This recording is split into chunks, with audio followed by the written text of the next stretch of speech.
tiempo, un joven seminarista se acercó a mí, muy entusiasta, y me dijo que su pastor le había recomendado que después de hacer sus estudios teológicos, se formara estudiando un grado en psicología. Según entendí, las palabras de su pastor más o menos fueron estas: si realmente quieres prepararte bien para ministrar a las necesidades profundas de las personas, además de estudiar teología, te aconsejo que estudies psicología. Mi respuesta fue más o menos esta. Y yo sé que esto es un poco polémico, y yo sé que esta sesión es un tanto polémica, pero mi respuesta fue: ¿y qué piensas que van a enseñarte en esa facultad de psicología acerca del hombre, acerca de la vida, acerca de los problemas del alma humana, que no supiera el apóstol Pablo? Hoy en día, en muchos lugares, las iglesias y los ministros del Evangelio han llegado al entendimiento de que lo mejor que pueden hacer con personas que tienen problemas emocionales serios es derivarlos a un profesional de la salud mental.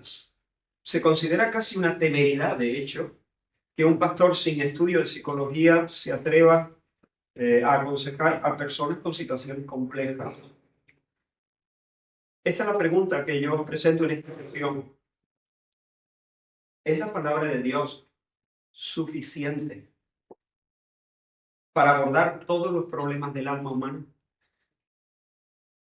Por supuesto, la cuestión de la suficiencia de la Escritura se puede abordar desde diferentes ángulos, pero yo deseo enfocar esta cuestión en el asunto, en el ámbito de la consejería. Y la tesis que sostengo es esta, imagino que ya la sabéis. La Escritura, por cuanto es la palabra de Dios, como vimos ayer, es el único recurso apropiado y suficiente para tratar con los problemas del corazón humano. Esa es la tesis que quiero defender.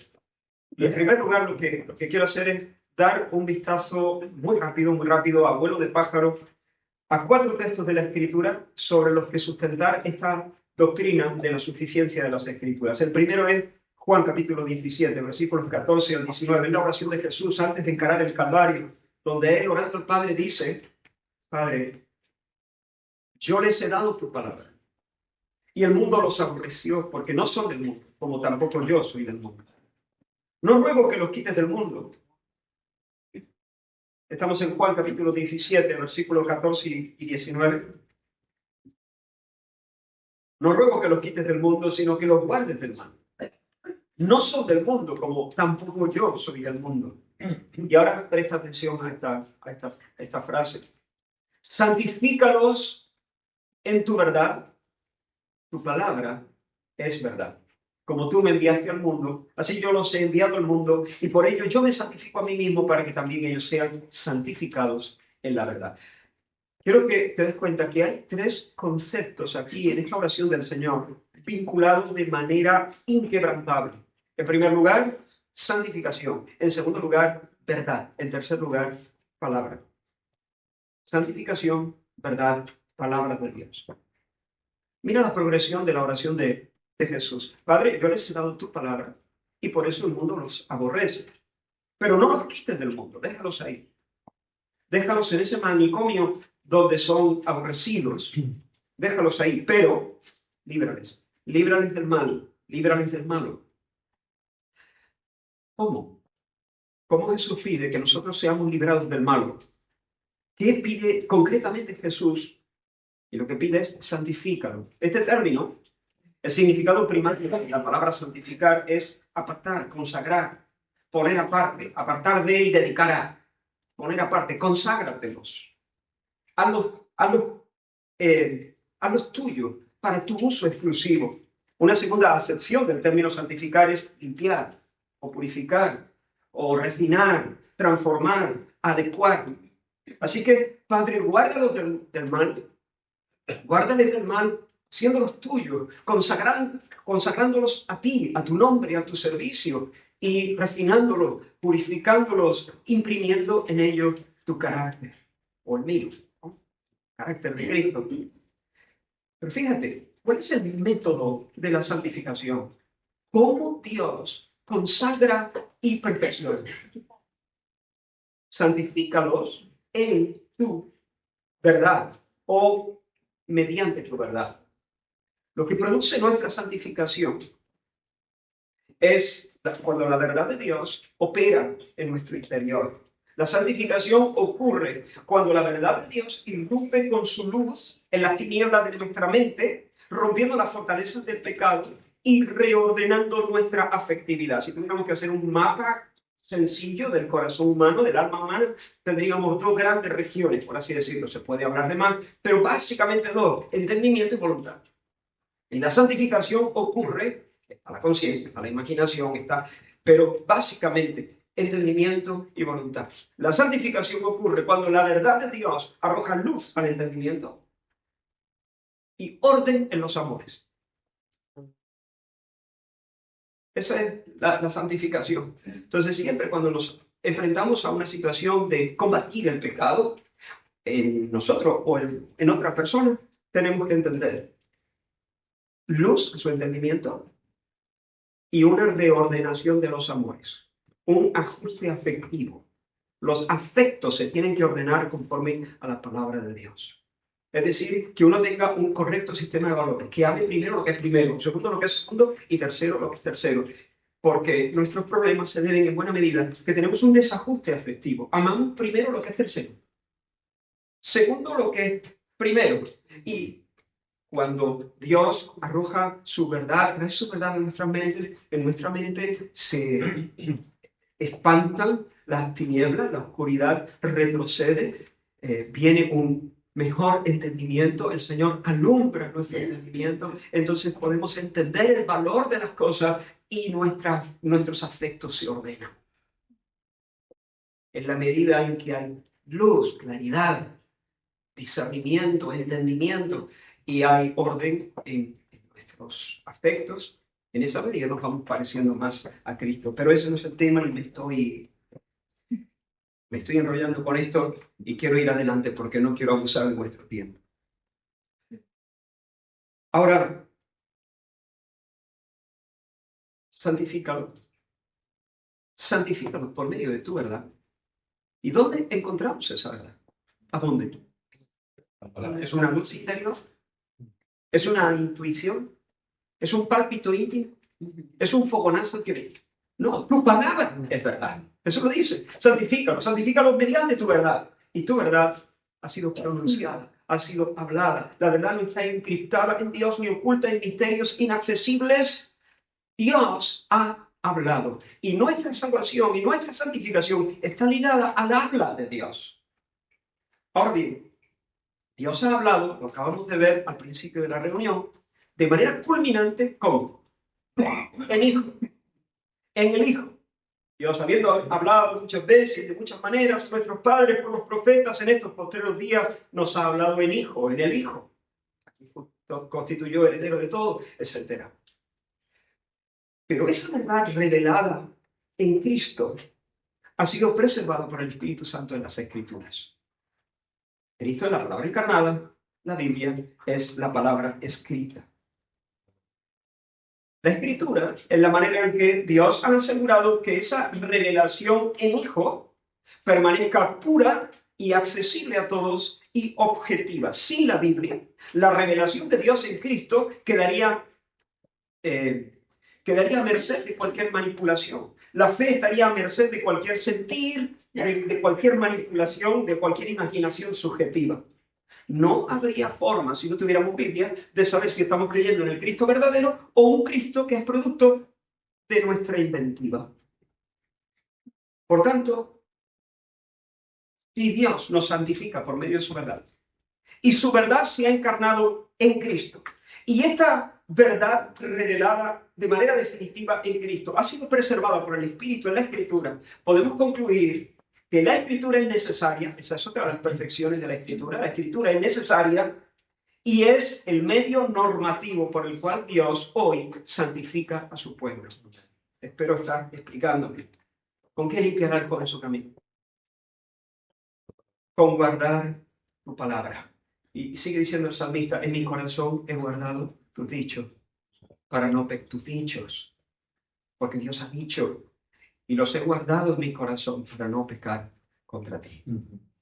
En la medida en que uno se conforma a los dichos del Señor, va a vivir como Dios manda, sin pecar contra Dios. Segundo texto, segunda de Pedro, capítulo 1, versículo 3. Segunda de Pedro, capítulo 1, versículo 3, el apóstol afirma todas las cosas que pertenecen a la vida y a la piedad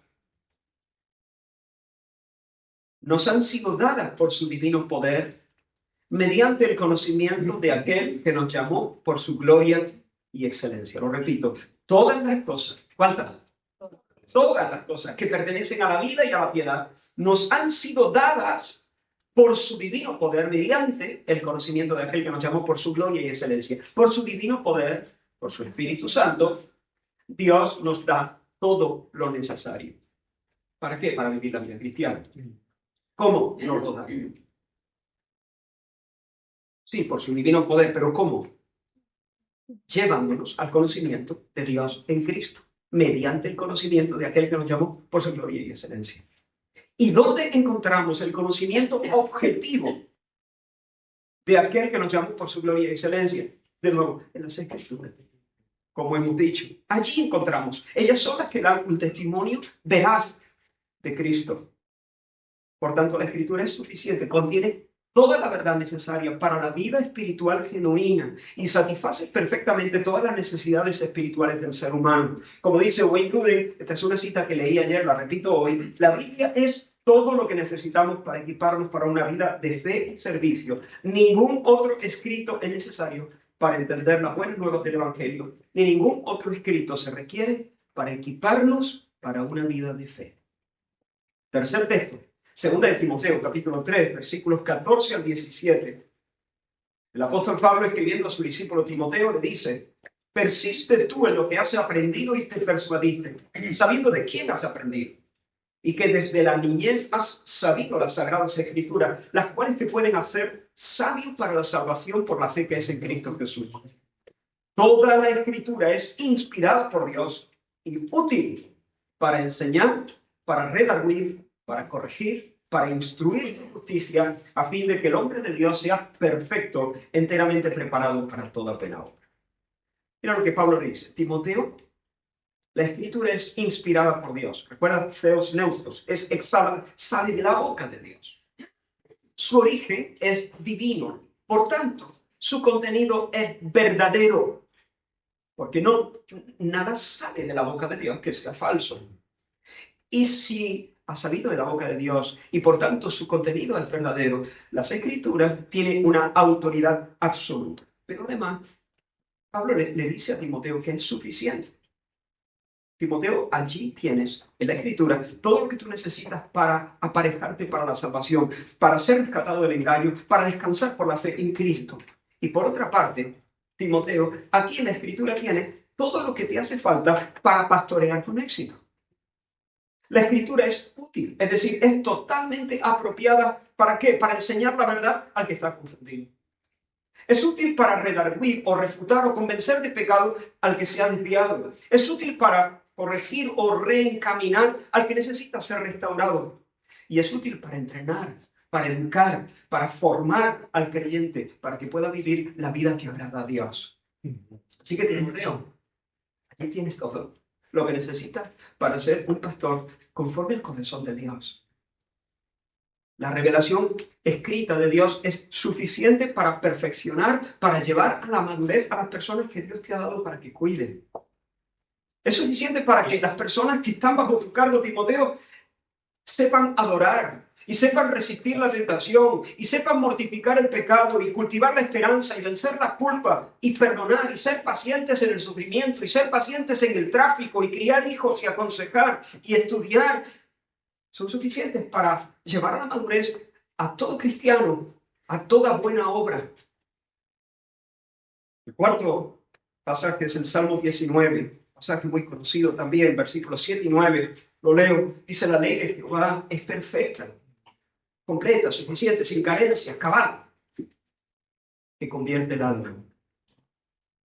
Necesitamos cambio, necesitamos transformación, porque la ley de Jehová es cabal, es perfecta, que transforma, que convierte el alma. El testimonio del Señor es fiel, digno de confianza, que hace sabio al sencillo, da sabiduría, provee discernimiento, provee buen juicio, criterio, prudencia. Sigue diciendo el Salmo: los mandamientos del Señor son rectos. Significa que no confunden ni desorientan, que alegran el corazón, proveen gozo, proveen alegría. El precepto del Señor es puro, claro, lúcido, comprensible, que alumbra los ojos, que da consejo, dirección, percepción. El temor de Jehová es limpio, es otra manera de hablar de la Escritura en este pasaje. Es decir, no tiene imperfección, que permanece para siempre y por tanto da seguridad, da estabilidad. Hermanos, la Biblia es suficiente para comprender, para diagnosticar y para tratar de un modo comprensivo los problemas del alma humana. Por supuesto, si yo quiero aprender a jugar ajedrez, pues haré bien en comprarme el libro Jaque Mate de Garry Kasparov. Está bien. En la Biblia no voy a aprender a jugar ajedrez. La Biblia no es suficiente para eso. Si quiero montar un mueble de Ikea, pues me voy al librito que trae los muebles, aunque a mí no me sirve de mucho. Yo lo intento, Yo a veces termino montando los del marido. Me hago lío con las piezas, no se me dan bien las formas geométricas ni nada de eso, ¿no? Pero nunca he ido a por mi Biblia para buscar sí, oro para que el Señor me dé paciencia, eso sí, ¿no? Pero ese es otro tema. Pero para montar un mueble de Ikea me voy al libro de instrucciones del mueble en sí. Pero hermanos, cuando quiero aprender sobre el hombre interior, sobre el sentido de la vida, sobre las angustias del alma, sobre la sed interior de felicidad, sobre la esperanza, ahora sí.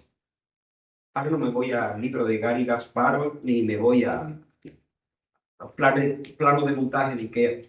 Ahora voy a la palabra de Dios, a la Escritura. No necesito el manual diagnóstico y estadístico de los trastornos mentales, DSM. ¿Por qué? Porque la Biblia no tiene carencia. Y como no tiene carencias, no necesita ayuda. Es el medio por el que el Señor nos santifica y nos equipa para la vida piadosa y nos enseña y nos refuta y nos enmienda y nos educa y nos lleva a la madurez y a la fecundidad. La Escritura nos cambia, nos hace sabios, nos llena de alegría, nos aconseja, nos asegura. Estoy recapitulando lo que hemos visto en esos 4 pasajes. Ahora bien, hay varias objeciones importantes que se hacen a lo que yo estoy diciendo, y es posible que esté ahí también en vuestras mentes y en vuestros corazones. En primer lugar, algunos dicen, pero un momento, la Biblia, vale, sí, es la palabra de Dios, pero no responde adecuadamente a los problemas de hoy, del siglo XXI. Y esto por 2 motivos. En primer lugar, porque la vida no es lo que era. Un libro escrito hace tantísimo tiempo para personas que vivían en sociedades y en culturas tan distintas. ¿Cómo puede dar respuesta a la problemática actual? Así que la Biblia no puede, dicen algunos, responder de manera adecuada a los retos de hoy. Y yo pregunto, ¿y por qué no? ¿Qué pasa? ¿Por qué sea antigua? ¿Cuál es el problema? Por una parte, aunque es verdad que las sociedades han cambiado muchísimo, eso es indudable, pero han cambiado de manera exterior. En el fondo, los problemas serios siguen siendo exactamente lo mismo. Temor, la vergüenza, las ansias de plenitud, la falta de armonía en las relaciones, el egoísmo, la culpa. Los grandes problemas son los mismos. Detrás de la ansiedad del siglo I y la ansiedad del siglo XXI está la misma raíz. Hay temor y hay incredulidad. La envidia está conectada a la vanidad. en China en el siglo II antes de Cristo y en Córdoba en el siglo XXI. Y por otra parte, las verdades de la Escritura no caducan, son atemporales, no dependen del contexto histórico. Por ejemplo, las leyes de la lógica fueron formuladas hace 2300 o por ahí años. Sin embargo, nadie dice que sean inútiles por ser antiguas. Las matemáticas fueron formuladas hace muchísimo tiempo. 2 y 2 son 4. Ayer y hoy, 2 y 2 son 4. De igual manera, los principios de la palabra de Dios están vigentes. Porque lo que una vez fue verdad, si fue verdad, siempre seguirá siendo verdad. La verdad no está sujeta al cambio de las temporadas. En tercer lugar, ¿qué hizo Jesús cuando tuvo que abordar los problemas de su tiempo? ¿Qué hicieron los apóstoles? Tanto Jesús como los apóstoles apelaron una y otra vez a las Escrituras. Jesús mencionó textos de Moisés, escritos unos 1400 años antes de él. Alguien le podría decir, pero Jesús, un libro tan antiguo de Dios, que no se desdobla con el tiempo. Por tanto, aunque haya muchas cosas que han cambiado, la Biblia no está desfasada, sigue siendo actual, sigue estando vigente. Sin embargo, en segundo lugar, algunas personas dicen, bueno, vale, pero la Biblia no habla de todas las cosas, no es exhaustiva, hay un montón de detalles de la vida que la Biblia no aborda directamente. Entonces, ¿cómo puede ser suficiente si no habla de un universo de cosas? Y, por supuesto, la Biblia no habla de muchas cosas. La Biblia no habla de la píldora del día después. La Biblia no habla de las criptomonedas. La Biblia no habla de la contaminación industrial. Sin embargo, como dice la Confesión de Fe de Westminster, en el capítulo 1 sobre las Santas Escrituras, leo el artículo 7, el consejo completo de Dios tocante a todas las cosas necesarias para su propia gloria y para la salvación, fe y vida del hombre, está expresamente expuesto en las Escrituras o se puede deducir de él por buena y necesaria consecuencia. Es decir, todo lo que necesitamos para vivir y para vivir bien está en la Biblia, directa o indirectamente. En la Biblia no vas a encontrar ningún versículo que te diga no abandones emocionalmente a tu esposa por dedicarte obsesivamente al trabajo. No hay ningún versículo así. Sin embargo, la Biblia sí enseña eso indirectamente. Cuando enseña al esposo a amar a su esposa como Cristo ama a la iglesia. ¿Entiendes? Sí. O directamente o indirectamente, la Biblia habla de todo lo que nosotros necesitamos vivir, ¿saben? Para vivir correctamente delante de Dios. El problema no es que la Biblia se quede corta. El problema es que nuestro conocimiento de la Biblia es muchas veces precario. Ese es el problema. David Barceló, hablando de esto, usa un ejemplo que a mí me encanta, porque es muy lúcido. Él dice, un piano puede tener todas las teclas y dar todas las notas. Pero si yo, al interpretar Bagatela en la menor de Beethoven, por ejemplo, no soy capaz de que la melodía sea reconocible, porque voy tocando lo que voy entendiendo, la culpa no es del piano, la culpa mía, que no sé tocar.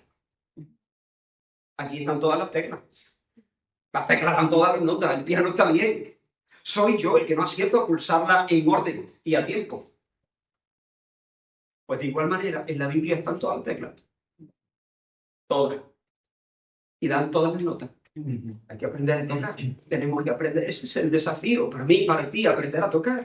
En la Biblia está todo: mandamientos, prohibiciones, principios generales, promesas, ejemplos a evitar, ejemplos a seguir.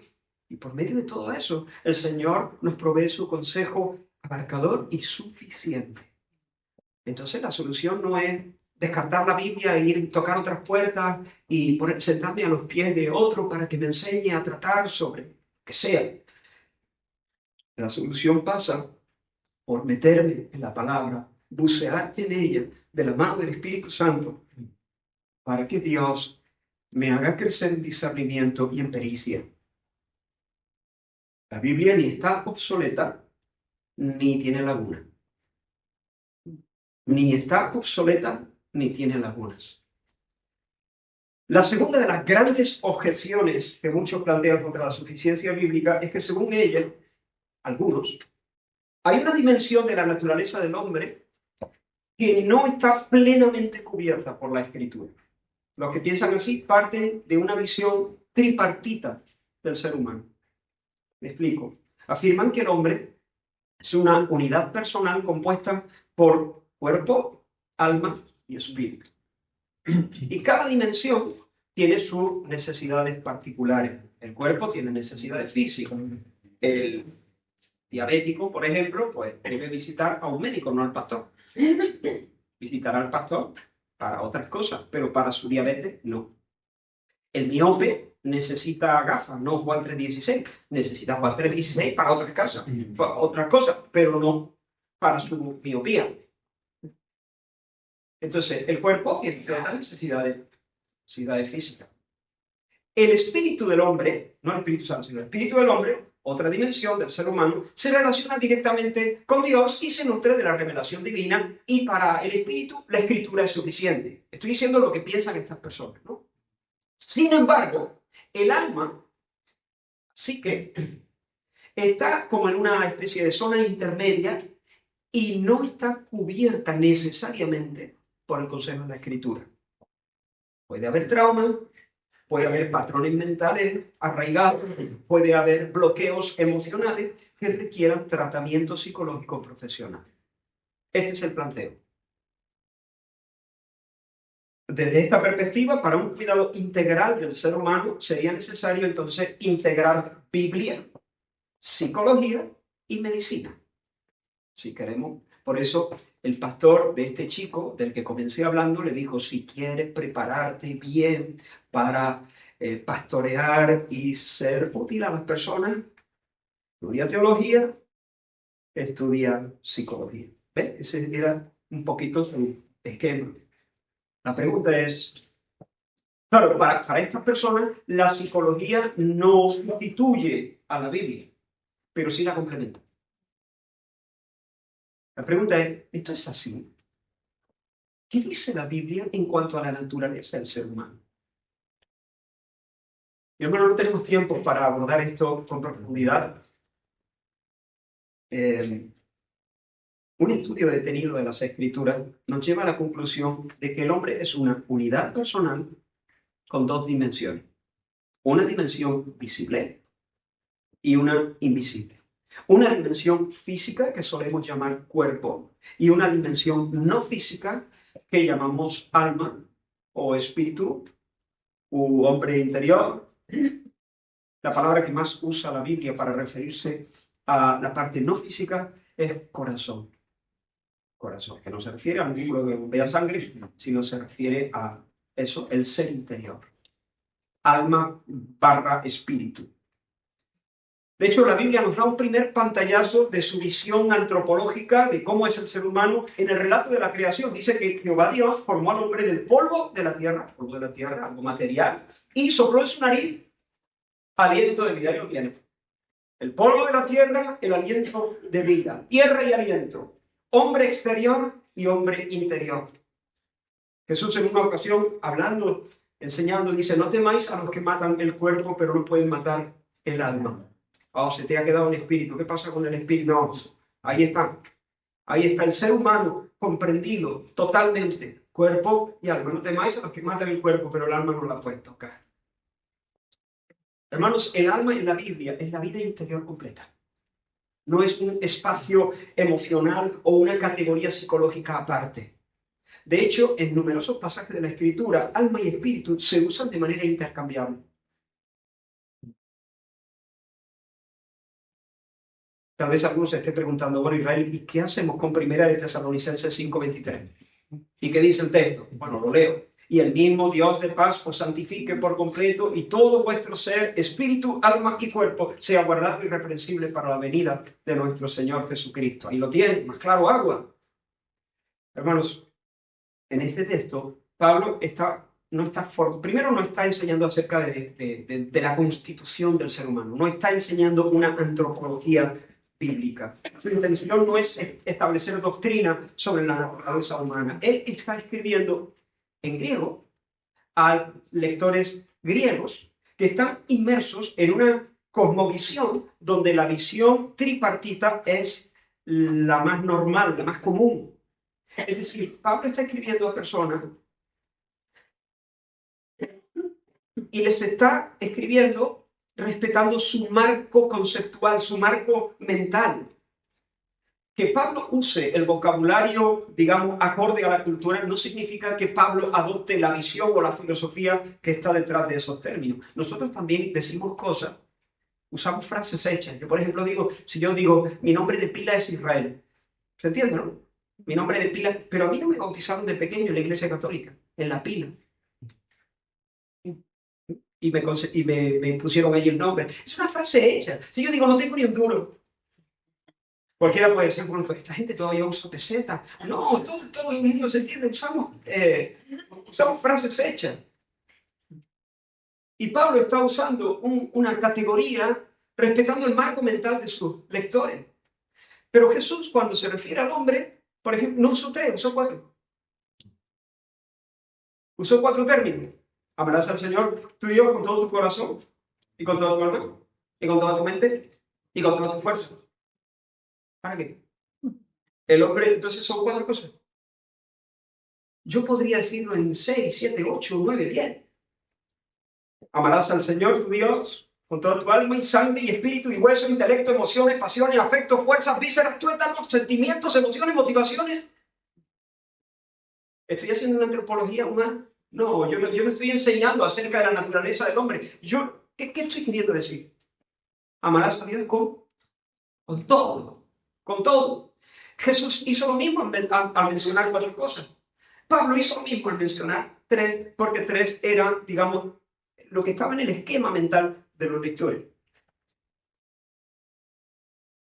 Fue Valentinus en el siglo segundo o segundo tercero, a caballo entre el siglo II y el siglo III, un gnóstico, el que propuso de manera formal una visión tricotomista de la persona en el seno de la comunidad cristiana.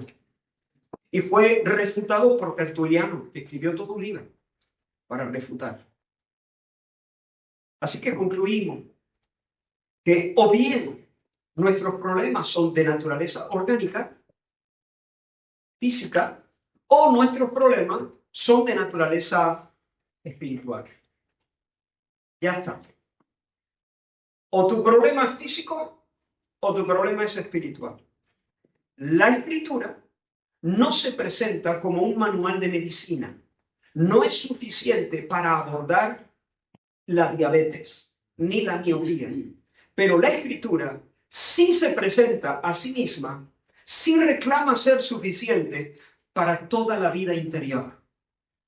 Las creencias, las pasiones, las conductas, las emociones, todo. Porque en la Biblia todo lo psicológico es espiritual. Ahora bien, quiero abrir aquí un paréntesis. Es importante tener en cuenta que alma y cuerpo, aunque son distinguibles, están íntimamente ligados. Lo material y lo no material se funden, están integrados. De hecho, la muerte es eso, el desgarro entre lo físico y lo no físico. La separación del cuerpo y el alma, eso es la muerte. Y eso es traumático, porque nosotros no estamos hechos para vivir de esa manera. Y por eso, bueno, la resurrección es, de nuevo, esa integración, recuperar las cosas y hacerlas como deben de ser, ¿no? Pero como material, lo material y lo no material se funden de forma tan íntima, nosotros tenemos que abordar los problemas sin descuidar la ciencia médica. Por ejemplo, los problemas del alma afectan el cuerpo y los problemas del cuerpo afectan el alma. Mientras callé se envejecieron mis huesos, dice David, mientras mantuve allí en secreto mi pecado, mientras me endurecí y no confesé mi maldad, me quedé frito físicamente. Se envejecieron mis huesos, en mi gemir todo el día. O por ejemplo, este dice, el corazón apacible es vida a la carne, mas la envidia es carcoma de los huesos. Uno puede enfermarse por no perdonar.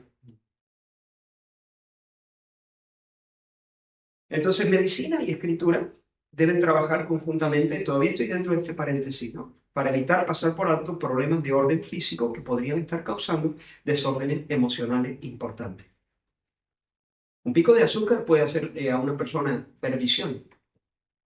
Y uno puede ser como, pero mamá, no hay nadie allí. Estará bajo la acción del demonio. No, le pega un pico de azúcar. Yo recuerdo un día una tía mía se levantó, que también hay actividad demoníaca, ¿eh? Pero lo que digo es que haremos bien en que se haga un análisis, por lo menos que se haga un análisis. Un día una tía mía se levantó totalmente aturdida. Su gesto era como si hubiese caído en un abismo de tristeza. No la reconocían porque ella siempre tenía mucha fortaleza, muy animosa, y se levantó sin mucha fuerza física, pero sobre todo su estado de ánimo estaba por los suelos. Y recuerdo ese día habíamos quedado por la iglesia para ir al campo. Llegamos al campo, tuvimos que ayudarla para acomodarse. Y entonces una hermana de la iglesia, con el corazón muy bonito, quiso alentarla, pero viendo que mi tía como que no respondía, como que estaba un poco oída, como sumida en un agujero, ¿no? Entonces empezó a orar por ella y llamó a otras mujeres de la iglesia. Qué bonito, ¿no? En ese sentido, su deseo de animarla. Y yo recuerdo que oraron por ella para que el Señor la alegrara y quitara toda tristeza. Y tenía un tumor que ese día dio la cara. Un tumor que le estaba oprimiendo una parte del cerebro. Y de eso murió después de unos meses. Ah, cuando primero la operaron y cuando la operaron ya cambió. Entonces, a eso me refiero, ¿no? Que estamos diciendo la escritura es suficiente, pero tenemos que tener en cuenta que alma y cuerpo vienen formando una unidad. Una persona es una unidad, el cuerpo y alma. Nosotros no somos un alma que vive en un cuerpo. Somos espíritu encarnado. Somos cuerpo animado. Es lo mismo. Somos una unidad de cuerpo y alma. Cierro el paréntesis. Así que, hermanos, la escritura, por cuanto es la palabra de Dios, es el único recurso apropiado y suficiente para tratar con los problemas, no del cuerpo, pero sí del alma. Sin embargo, en palabras de John MacArthur, y ahora le cito, los psicólogos cristianos, dice él, han venido a ser los nuevos campeones de la consejería en la iglesia. Demasiados han comprado la mentira de que existe un reino crucial de sabiduría espiritual fuera de las escrituras y que alguna idea o técnica de ese reino extra bíblico tiene la verdadera llave para ayudar a la gente en sus profundos problemas. La psicología cristiana es un intento de armonizar dos sistemas de pensamiento intrínsecamente contradictorios. Estoy de acuerdo, ¿no? Creo que la psicoterapia moderna, bueno, psicoterapia moderna es una redundancia, porque toda psicoterapia es moderna, atenta contra la suficiencia de las escrituras. Las bases de la psicología, de la psicoterapia, yo más bien me enfoco en la psicoterapia, contradicen una cosmovisión bíblica.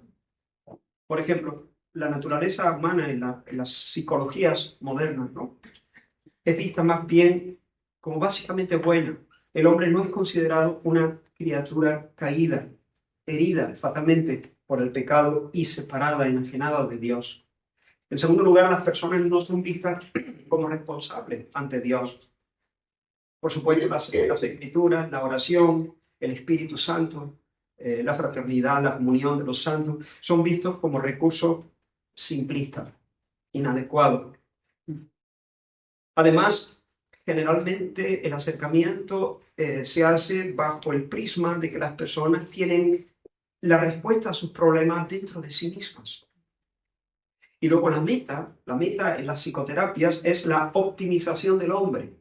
Que el hombre funcione bien, su alivio, su funcionalidad, su adaptación, su bienestar, su autorrealización.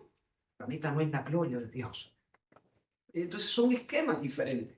Y por eso, por ese motivo, Sujel Michelin dice al respecto, y le cito literalmente, muchos ni siquiera se han detenido a cuestionar si es lícito este matrimonio entre psicología y fe, o si se trata de un yugo desigual con los incrédulos. Lo cierto es que tenemos muy buenas razones para pensar que este matrimonio ha venido a ser uno de los más grandes desastres que ha sufrido la Iglesia de Cristo de nuestra generación y una de las causas principales de la decadencia espiritual en nuestro día.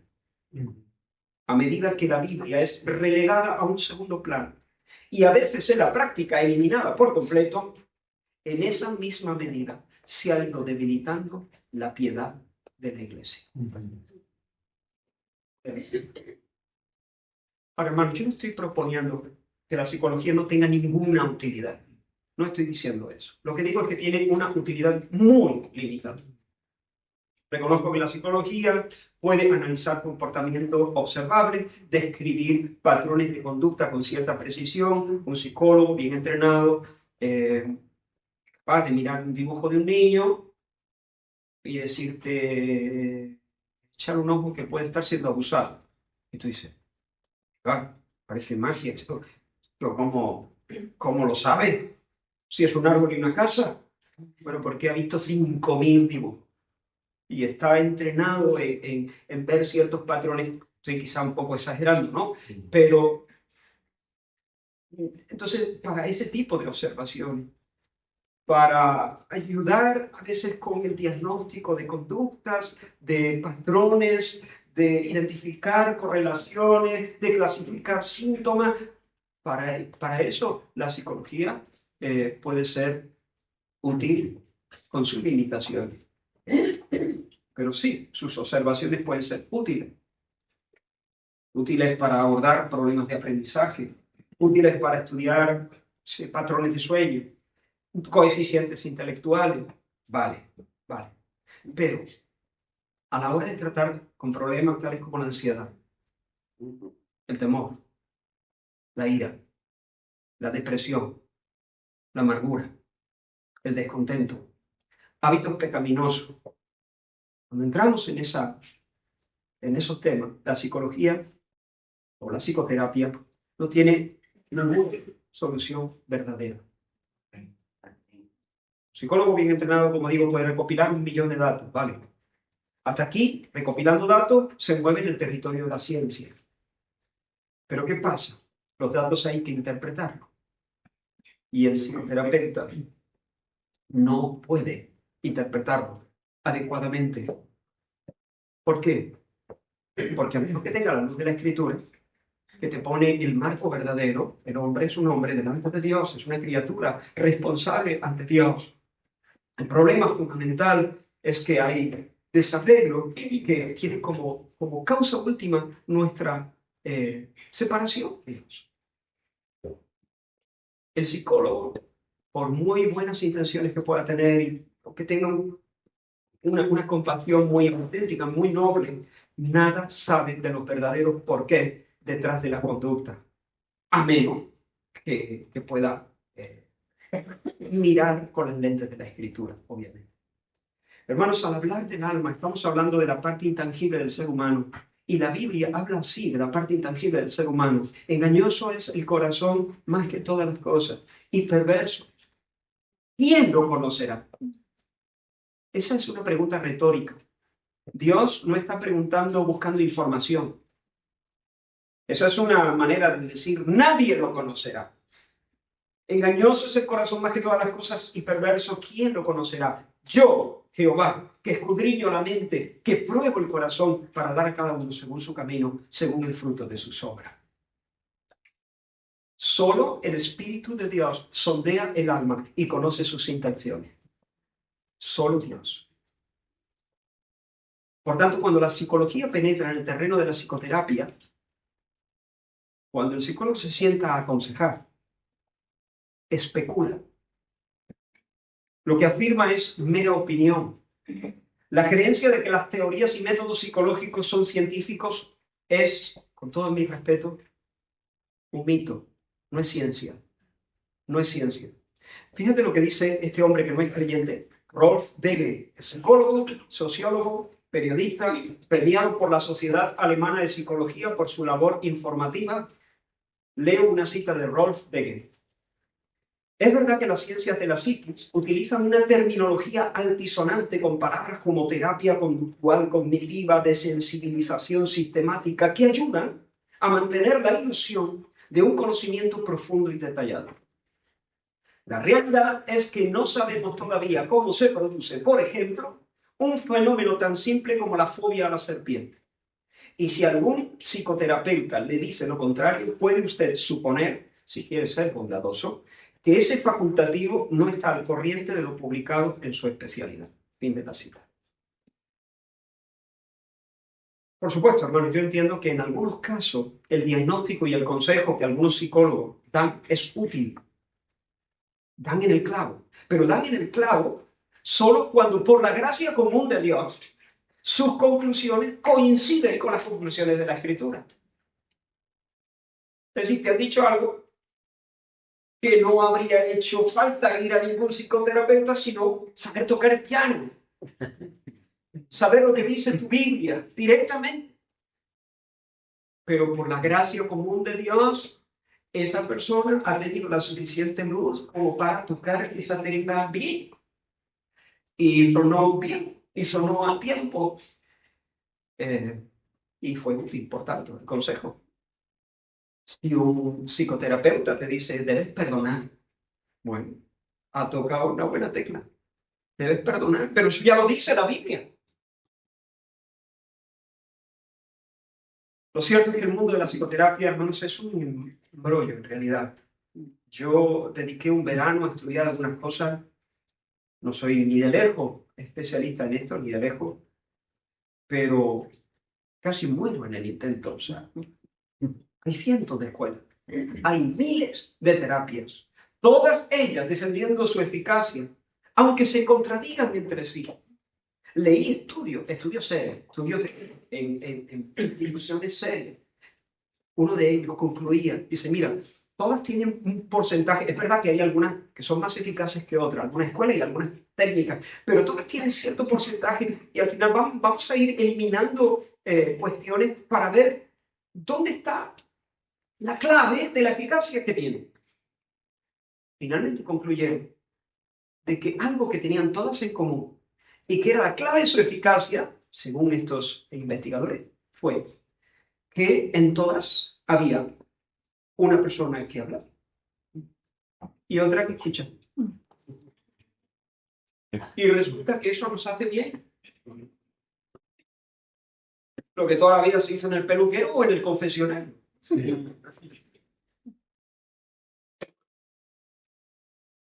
Pero que ahora hay que pagar. ¿Cuándo nos bendice el Señor con una iglesia, verdad? Una iglesia local. Cuando crecemos en comunión y aprendemos a confiar en el Señor y andar con los hermanos. Cuánto bien y cuánta sanidad el Señor, mucha de la sanidad que el Señor nos da, no la da directamente, la da indirectamente a través de su siervo. Y eso es algo precioso. Hermanos, la psicología de ayer. Yo me pregunto, ¿y cómo a lo largo de los siglos ha aconsejado a sus hijos la iglesia del Señor? Antes de que la psicología, que tiene poquito más de un siglo, apareciera con todas sus propuestas. Y a partir de Freud, o Carl Jung, o Alport, o Roger, o Moore, o Menger, ahora sí, claro, hombre, ahora sí podemos entender mejor la envidia y el temor y la lascivia y el rencor y la tristeza y la angustia. Si eso es así, hermano, vamos a tener que concluir que antes de ello hemos tratado todas estas cosas de forma insuficiente. ¿Qué digo insuficiente? De manera injusta. Porque hemos sido, claro, al alcohólico, pobrecito, le llamamos borracho. El que es borracho es un pecador, el que es alcohólico es un enfermo. Son dos cosas totalmente diferentes. El ladrón es un pecador, el cleptómano es un enfermo. El que teme al hombre es un pecador, el codependiente es un enfermo. O tiene un trastorno, ¿entienden? Entonces, si esta gente tiene razón, si ahora, después de las investigaciones de estos hombres y de sus propuestas, resulta que ahora entendemos cómo se deben hacer las cosas, vamos a tener que pedir perdón por haber tratado de manera insuficiente los problemas del alma humana y por haber sido injustos con las personas que sufrían enfermedades y nosotros les decíamos que se arrepintieran.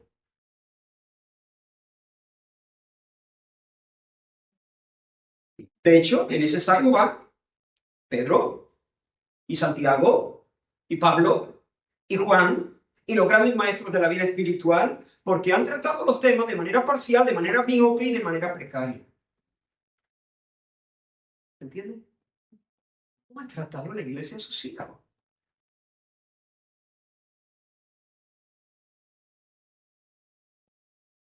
Quiero terminar aludiendo a un episodio dramático ocurrido durante el ministerio del profeta Elías. No se corte que lo busquéis. Es un texto que se encuentra en el segundo libro de los Reyes, en el capítulo 1, los primeros versículos. Dice que después de la muerte de Acab, el rey Acab, se rebeló Moab contra Israel. Y Ocosías, el rey de Israel, hijo de Acab, Ocosías cayó por la ventana de una sala de la casa que tenía en Samaria. Y estando enfermo, envió mensajeros y les dijo: id y consultad a Baal-Zebub,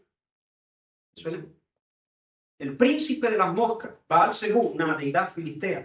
Id y consultad, escucha, esto es muy fuerte, el rey de Israel mandando mensajeros para que vayan a Ecrón, una ciudad filistea, para que le pregunten, para que consulten el oráculo de Baal-Zebub si he de sanar de esta mi enfermedad.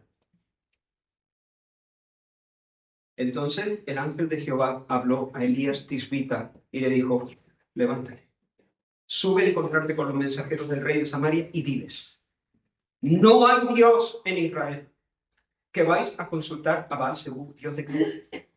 Por tanto, así ha dicho Jehová: del lecho en que estás no te levantarás, sino que ciertamente morirás. Y el versículo 16, un poquito más adelante, vuelve a repetir: no hay Dios en Israel para consultar en su palabra. Me pregunto por qué Ocosías no murió en el acto. Podría haberse desbocado, pero no. Se levantó vivo, se levantó consciente. Bueno, no sé si se levantó consciente, pero estaba consciente cuando envió mensajeros. Y no me queda la menor duda, hermanos, de que esto fue un lapso, un espacio de gracia que Dios le dio, porque este hombre, Ocosías, estaba sirviendo a Baal, estaba yendo, corriendo con toda su fuerza hacia el infierno. Y Dios, en lugar de achicharrarlo con un rayo del cielo, en lugar de desnucarlo con esa caída, le dio una oportunidad. Lo arrojó al suelo, quebrantó sus fuerzas, lo clavó a una cama y le dio tiempo para arrepentirse. Pero Josías era un necio consumado. Y en lugar de reconocer su maldad y abandonarla, añadió pecado a su pecado. Envió mensajeros a Ecrón para consultar los oráculos de una deidad filistea, como dijo Baal-Zebub, el señor de las moscas. De esa manera menospreció al Señor. Buscó su amparo en los ídolos. Y esa fue la gota que colmó eso. Dios le dijo a Elías: levántate. Levántate y ve a los mensajeros y dile que por cuanto ha menospreciado al Señor, por cuanto no ha tenido en cuenta que Israel ya tiene Dios, ya tiene amparo, va a salir de esa habitación con los pies por delante. Se va a ir directamente a la cama al infierno. No va a salir.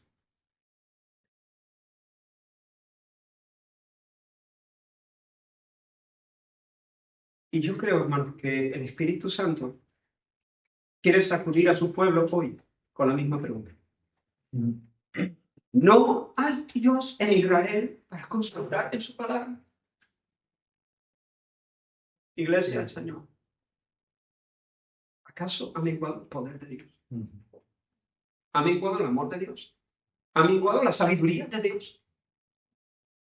Es muy triste ver a cristianos acudir en masa a los psicoterapeutas para aprender a gestionar sus ansiedades.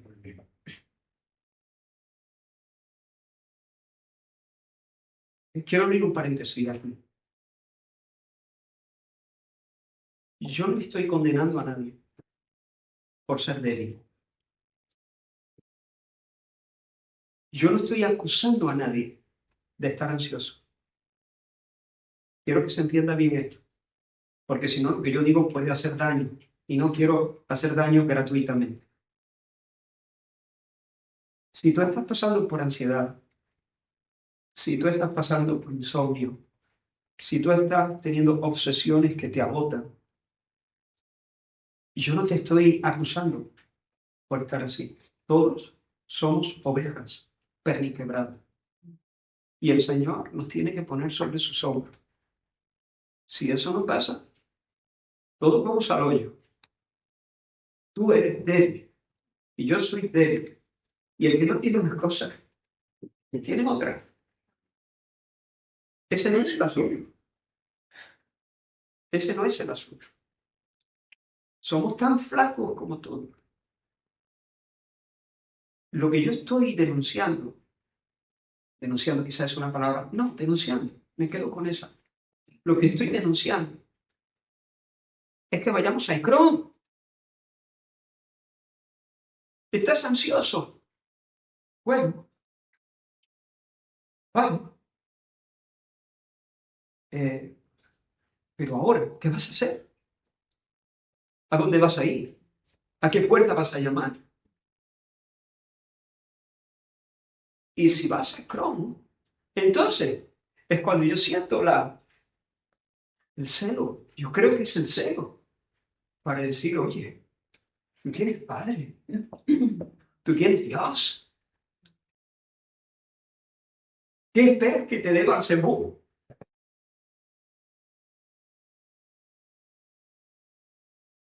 ¿Es que acaso de Dios, acaso Dios no es capaz de espantar nuestros miedos? Eso no. Yo sé, hermanos, que hay casos estrictamente médicos que requieren la participación de un médico psiquiatra, porque hay elementos químicos, yo sé que hay algunos casos, pero muy pocos, muy pocos. Hoy se ha puesto de moda esto y ahora todos son irregularidades en la química del cerebro. Y yo digo, ¿cómo lo saben? Tenía un amigo que, tengo un amigo, ¿no?, que tiene problemas a veces con el enojo y pierde los papeles. Y eso le quebranta, ¿no? Pero pierde los papeles, pero bien perdido. Capaz de autolesionarse, morderse, como no le quepa la maleta en el maletero, ¿no? En el tráfico es peligroso, si se le cruzan los cables, eso lo humilla, lo quebranta y ha buscado diferentes consejos. En una ocasión le dijeron, le dieron una pastillita, porque su química del cerebro, no sé qué historia, no, aquí no entiendo muy bien, ¿no? Pero, y yo le dije, es más, yo hablé con un especialista, y yo le dije, mira, pongamos que mi amigo está en uno de esos momentos de furor descontrolado, ¿no? Está allí pegando voces, pegando portazos en su casa y pegándole patas al perro. Y en ese momento, ding dong, llaman a la puerta, llaman a la puerta. Entonces se acerca a la puerta, mira por la mirilla y es su jefe. Es su jefe, que le trae un encargo para mañana. ¿Cómo responde a su jefe? se le tira a la yugular, le muerde, lo patea, le habla a voces. ¿Cómo? Sí. Hola, no me esperaba. Bueno, sí, claro. ¿Para mañana? Sí, descuide. Vale, venga, buen día. Hasta luego. Pausa. Pausa. Esa persona está descontrolada porque según lo tiene una química, yo qué sé, un problema, una disfunción puramente orgánica y está tomando una... ¿Qué ha pasado cuando suena el timbre? Si yo tengo un cáncer de hueso y suena el timbre, yo abro la puerta y sigo teniendo un cáncer de hueso. Si yo tengo 39,5 de fiebre y suena el timbre, abro la puerta y sigo teniendo 39,5 de fiebre. Pero estamos confundiendo el tocino con la velocidad. Una enfermedad es una cosa que tú tienes, un pecado es una cosa que tú haces. Son dos cosas distintas. Entonces yo le dije a este experto, ¿qué ha pasado ahí? Se sanó. Y cuando cerró la puerta y se fue el jefe, siguió pegando portazos. ¿Qué pasó ahí? ¿Qué pasó?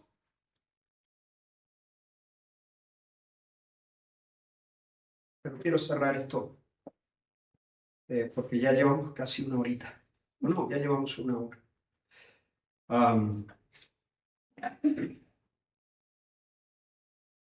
Hay Dios en Israel.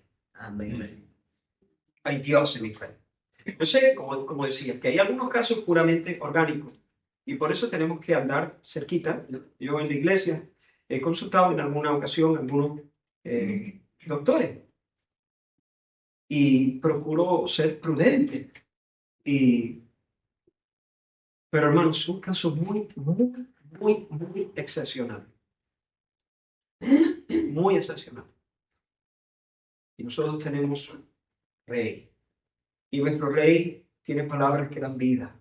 Y creo en eso que la Biblia llama el gozo de la salvación. Hay gozo en el Espíritu Santo. No necesitamos descender a Efrón en busca de pastillas para la tristeza. Porque hay fuerza de sobra en el brazo de Dios para salvarnos 1,000,000 de veces. Hay un mundo de delicia a su diestra. Tenemos Dios, tenemos Padre, tenemos amparo, tenemos fortaleza. Su palabra es viva y eficaz y más cortante que toda espada de los filos y penetra hasta dividir el alma y el espíritu, las coyunturas y los tuétanos y discierne, mira, los pensamientos y las intenciones del corazón. Rayos X en la palabra. Y entonces descubre lo que los psicoterapeutas no pueden descubrir. Expone los porqués de la conducta humana. No es porque soy Tauro o Géminis, sino porque soy un vanidoso. ¿Eh? Y entonces la escritura corta el filo, alcanza el tuétano. ¿Para qué? Para humillarlo, no para sanarlo. Bendito sea su nombre. Termino. Ten celo, hermano, por Dios. Ten celo. Imagina un hijo del herrero. El hijo del herrero que creció entre yunque y fragua y martillo. Y conoce el oficio de su padre y admira la habilidad de su padre y respeta el nombre de su padre. Por eso cuando trabaja con herramientas, tiene las herramientas de su padre. No se va a la ferretería de enfrente para trabajar con... Y encima de madera. ¿Entiendes? Porque el hijo va a decir, sí, yo le compro en la ferretería de enfrente, siendo mi padre ¿cómo se dice?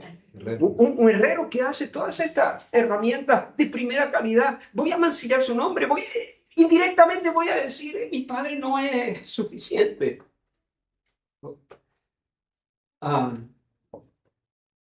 Pues hermano, lo mismo, ténselo por Dios. Ténselo por Dios. Y plántate. Y diga, a mí me salvan de arriba. De todo laberinto se sale de arriba. A mí me salva Dios, o Dios o el colapso. Yo sé que mi Redentor vive. A W. Tozer solía decir eso, ¿no? Para el hombre de fe se trata de Dios o el colapso. ¿Sabes? Cuando alguien se planta ahí, Dios dice, Pues Dios te salva. Tengamos celo por su nombre. Digamos como Pedro, Señor, ¿a quién iremos? Solo tú tienes palabra de vida eterna. Que el Señor bendiga su palabra en nuestros corazones. Que el Señor nos permita crecer en fe.